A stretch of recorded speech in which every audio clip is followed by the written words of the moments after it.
Sorry, I was asleep. Hi.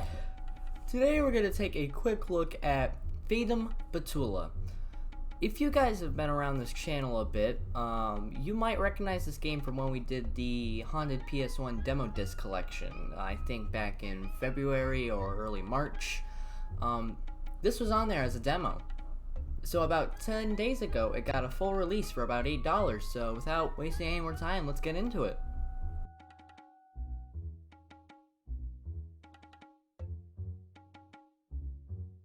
Why don't you look at this?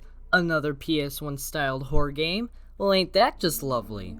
If you looked at my last video, a quick look at Small's Island Woes, you might remember that I fucking love this style of video game. But I won't go on about the visuals. So the premise of the game is that we are in control of the fate of the universe. And no, this isn't a King Gizzard concept album. This plant here, aka the birch, is an ancient plant that pretty much affects the whole world.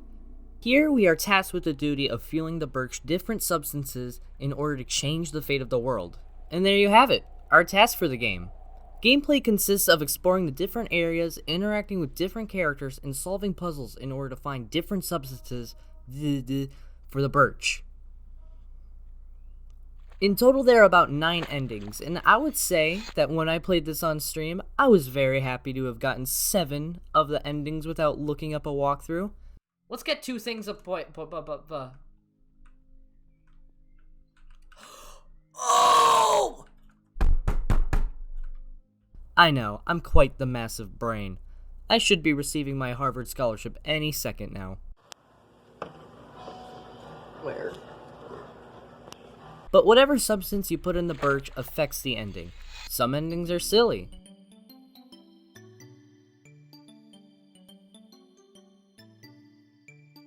Some are scary. Some endings are pretentious. Some are sad. After getting the ending, the game just restarts. I'd say that this game is very similar to LSD Dream Emulator, where you can be taken to impossible places from simple things.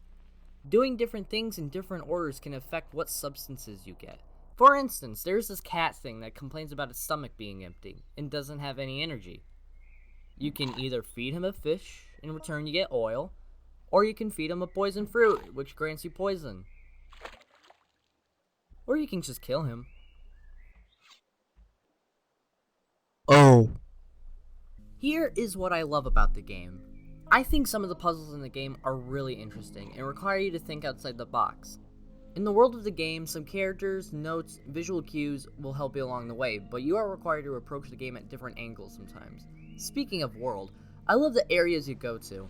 The music that accompanies these areas help create the nice peaceful tone and kind of just leaves you empty.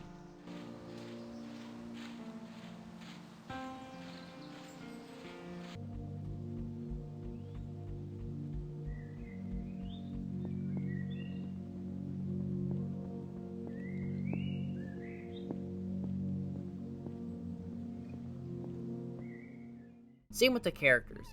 I noticed that on my stream playthrough of the game that there are a lot of themes of death, which makes sense because the fate of the world is in our hand. But a lot of the characters you meet are either dead, immortal, wish to be immortal, or just stuck. We get many different viewpoints on death and immortality from these characters. It's interesting to say the least. I won't necessarily call this a horror game at all, but I will say that there are moments that definitely made me uncomfortable. My favorite moment is in this neighborhood section. In one of the houses, you can watch a TV and this happens.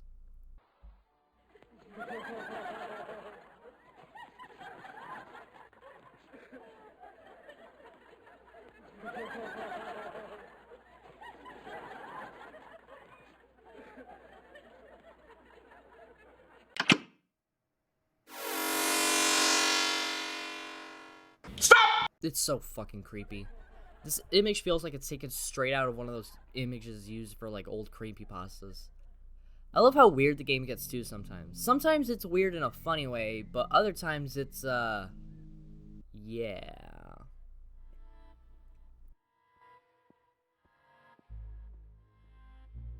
If I do have any gripes with the game, it's in terms of length. I wish that there were more areas to explore, people to interact with. I guess for the price of $8, I wish that there were more things to do. But there are only like 7 places you can go. I don't know. And there is a part in this game where you encounter God themselves, and they're like, it's not a video game, it's real life. And I kind of just scoffed at that, because you kind of see that shit very present in modern indie horror games. But overall, I really love the atmosphere of the game, and the team behind this ever decides to make another game like this, I just hope that there are more areas to explore, with more characters to interact with. I guess just more world building. Okay, well, that wraps that up. So, I'm gonna head to bed. But before I do, I hope that more games from the Haunted PS1 demo disc collection start popping up soon. One of the ones I was really excited for was Dread Delusion. So I hope that arrives soon, but, you know.